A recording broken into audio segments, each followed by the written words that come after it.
Oh boy.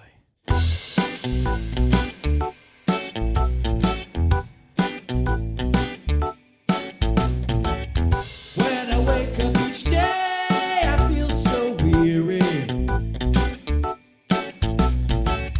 Try to face the world, but it's so dreary.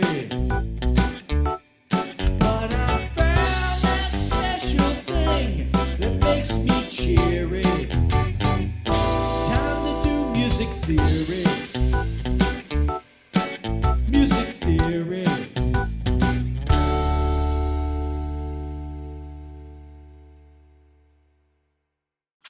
You're watching Adventures in Music Theory with your host, Dr. Robbins. Okay, so it's time for our second day of online 20th century idioms. Today's lesson might not be especially long, but it's going to have a lot of information packed into it. So you might even need to watch this one twice. And the piece I thought we would use for most of our discussion is the one I assigned to you all at the end of Monday's lesson, that George Crumb madrigal, the second one from Book 3. And I posted a picture of the score, which was a little fuzzy, so I also went and made a computer notation version of it that's a little bit more legible, and I posted that. And that's actually what I'm going to be using today. That's what you're seeing projected on the screen now. And it's the two verses from the song, for want of a better term. And I've got one labeled AP and another one labeled AI. And of course the thing that's not included is there's a little instrumental interlude that links the two of them together, and there's a little coda that happens after the second one there. I've left that out because what I really want to look at is just those verse sections, and in particular what I want to look at is just the vocal line in those two verse sections, because there's a lot of good interesting stuff we can say there. You all may have already noticed the relationship between the two vocal lines is one of being opposites. They have the same words and the same rhythm, but melodically, in terms of motion, they move in different directions. When one is going up, the other is going down, and vice versa. It's a melodic inversion, and it's a very, very exact inversion. In fact, what I'm displaying now, those little red numbers, some positive, some negative, those are what they call directed pitch intervals, I believe. Basically what it is it's measuring how many half steps and in what direction it is from one pitch in the melody to the next. So the +2 means when we go from B flat to C, we've gone up 2 half steps. And when we go from C up to the F sharp above it, we've gone up 6 half steps. So at the very ending of the line there, when we go from D flat, an octave and a half step above middle C, down to middle C, we've moved down 13 half steps, so -13 there. But I've put those directed pitch intervals in red underneath the AP vocal line, and here they are underneath the AI vocal line. And if you look, you'll notice that they're exactly reversed. I've just flipped all the positives to negatives and vice versa, going from the top line of numbers to the bottom line of numbers. So melodic inversion is an important thing in this particular song in terms of how the vocal melody is constructed in those sections. And let's go look a little bit further at this. One thing you might notice when you're looking at the inverted vocal lines is that there aren't always new notes. For instance, in both the original line and the inverted line, the note A happens in the same place as the fourth note. And I've got my little circle down there with the clock face of pitches around it, because we're going to talk about how to map those inversions. And one thing we might show is we might draw a little line from A going back to A, showing that when I invert the A, it's still an A, and that the A inverts onto or maps onto itself. And the other pitch in the vocal melody that does that is the D sharp. There's one at the end of the first measure both times, and there's one at the beginning of the third measure both times. Wherever there was a D sharp in the original, there's always a D sharp in the inverted version. So the D sharp also maps onto itself under inversion. And then stuff starts getting interesting and our diagram starts getting more interesting too. If you look at the 16th notes near the end of the vocal line, you'll notice that in the first one where there was a G sharp, there's going to be a B flat in the second one. And when there was a B flat in the first one, there's going to be a G sharp in the second one. So G sharp and B flat are trading places. And the other pitches that are trading places, well, if we look at the ends of the melody, the first line ends on middle C, and the second line ends on the F sharp, an octave and a tritone above that. So C and F sharp are trading places. And of course, from here the diagram is going to get more predictable, and we're just going to be drawing lines across the circle there. And those are going to show us that the F and the D flat also change places. If you look at the very last 16th note in the third measure, it's D flat on the top line. And then on the bottom line, it's written as E sharp, but that's the same as F, so you can see that note trading places. Likewise, G and B trade places, and you can see that happening in the first measure on the second to last note in both measures. There's B in the top line, but then G in the bottom line. And where there's E and D, they trade places as well, and even though we didn't actually have any well, we did. So I don't think we had any F and D flat. But if there had been, they would have traded places too. So this is one of those diagrams that shows us how the pitches map onto one another under inversion. What this means is that this vocal line shows a great deal of symmetry. And the scary looking graph that's projecting right now is actually from the first theory paper I ever did back in like 1706, where I went through and traced these melodic lines. And if you look, you'll notice that line AP, the original or prime version of the vocal line, and AI, the inverted version of that line, are both on the graph. The AP line is the dark line, and the AI line is the more grayed out line. And the graph shows how they move in exact opposition to one another. So there's this symmetrical inversion that happens there, which is a very, very neat aspect of this melodic line. And a neat graph.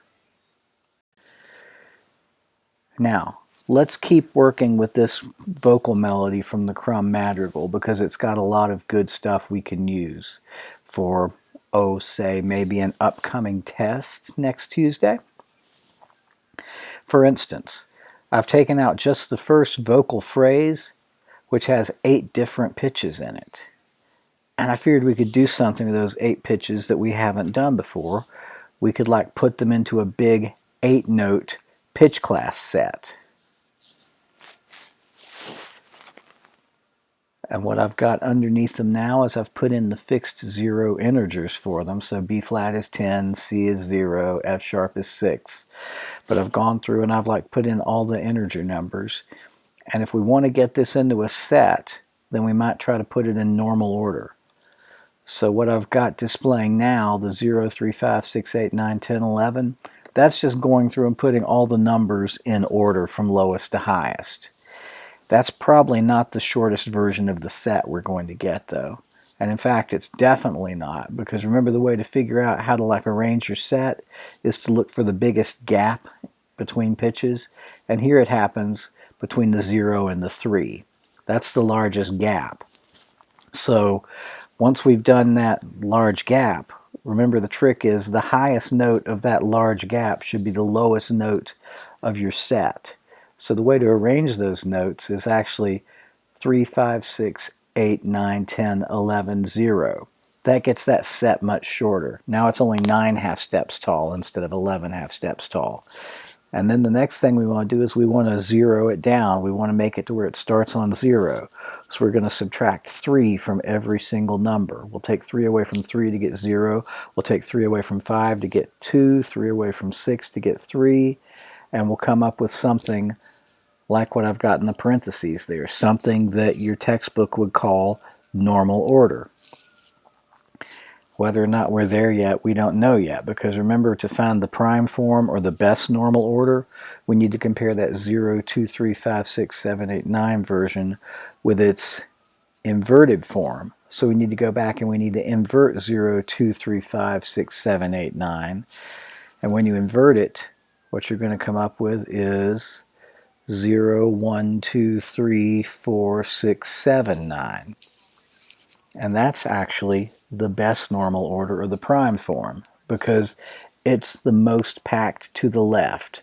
Both of those things are 9 half steps tall, but the one that's labeled normal order ends 8, 9. And the one that's labeled best normal order / prime form ends 7, 9. So the fact that 7 packs it more to the left than 8 means that that's going to be our prime form.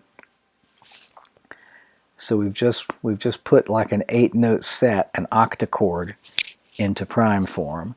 And the next thing we could do, which is also challenging with the bigger sets, figure out its interval vector. So we do that thing where we like write out the numbers and keep bringing them down in the little number triangle there. And then we'd go through and we'd create an interval vector in the hairpin brackets. And in the first spot, we're going to put down how many occurrences of the number 1 and 11 there are. And in the second spot, we'll put down how many occurrences of the number 2 and 10 there are, etc. And when we've gone through and done it, we'll get a vector that looks like that. 5, 5, 6, 4, 5, 3. So, a lot of steps on this page. Getting the big set into normal order and then into prime form, and then determining its interval vector. All useful set theory tricks to know. And now let's talk a little about transposition and inversion. And for doing transposition and inversion, we don't even have to put the set into normal order. It's a 0, 1, 2, 3, 4, 6, 7, 9 prime form set, but I'm just going to stick with what's underneath the notes, the 10, 0, 6, 9, 11, 3, 8, 5 version. And let's assume that we wanted to be analyzing the piece, and we called attention to that, and we said, well, that's our first occurrence of that set, so we're going to call it T0.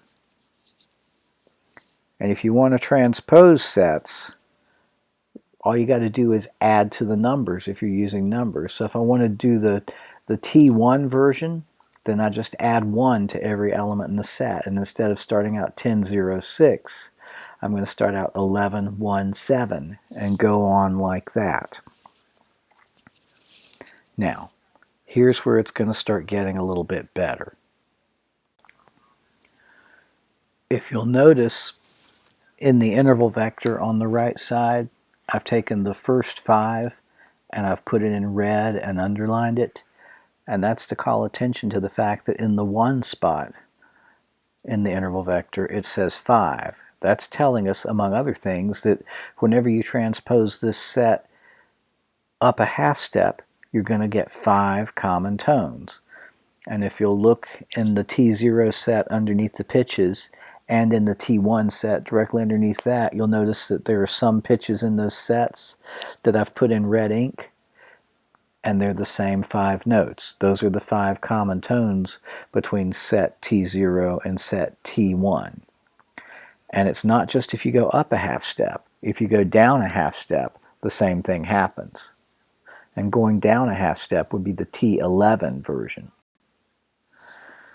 So if I look at T11, I notice that in set T11, there are also 5 common tones that were present in set T0. And if I look at set T7, I'm going to come up with a slightly different thing.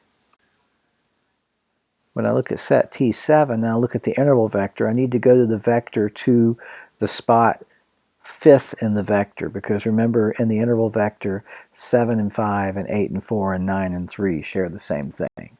So I notice in the interval vector in the 5 spot that there's again a number 5, and I've got that number underlined and in red. And when I look at what the T7 version of that set looks like, what I'll see is that it's going to yield a set where there are 5 notes, and they're in red, that are also present in the T0 version at the top of the page. So let's look lastly at transposition T6. If we bring up the interval vector, it shows us that there's a 3 at the 6th spot at the end of the interval vector. It's underlined and in red there.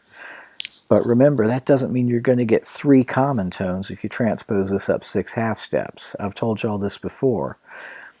The thing in the 6th position goes twice. So you're going to get double 3 half steps. You're going to get, or double 3 common tones. You're going to get 6 common tones. And there's the T6 version of the set, the pitches that are in it. And you'll notice that 6 of those numbers are in red. And if I go to the top of the page and look at the T0, I'll find those same 6 numbers in red up there because it's a 6 common tone relationship. Whatever's at the 6th spot in the interval vector is doubled. Transposition isn't that difficult of a concept as far as the numbers go. T7 means it's 7 half steps higher than the original version. T2 means it's 2 half steps higher than the original version. The numbering with inversion, though, is a little bit different. And here we have our melodic line that happens in the AP version up top, and then the AI version down below. And I've got the fixed 0 integers written underneath the top line, and now I'm going to put the fixed 0 integers underneath the second line. And if you want to figure out what inversion should we call this, we know we should call a transposed version 2 half steps higher T2. So I need to call this inversion I something. And if I want to get the number, I'm not necessarily measuring distance. What I'm measuring is correlation between numbers in the set. So what I want to do is I want to compare each number in the original form of the set with its counterpart in the inverted form of the set, like these handy little red arrows are about to do. And if you notice, if I add up the numbers that are connected by arrows, they all add up to either 18 or 6, right? 10 and 8 is 18, 0 and 6 is 6, 9 and 9 is 18. And remember, in this mod 12 system, we don't go over 12. So if we get a number like 18, we subtract 12 and realize, well, that's 6 also. So what we realize then is that the relationship between all these numbers is 6. And if you want to know what to call that, the bottom line is the inverted version of the top line, and we would say not just that it's the inversion, but that it is inversion 6, or I6.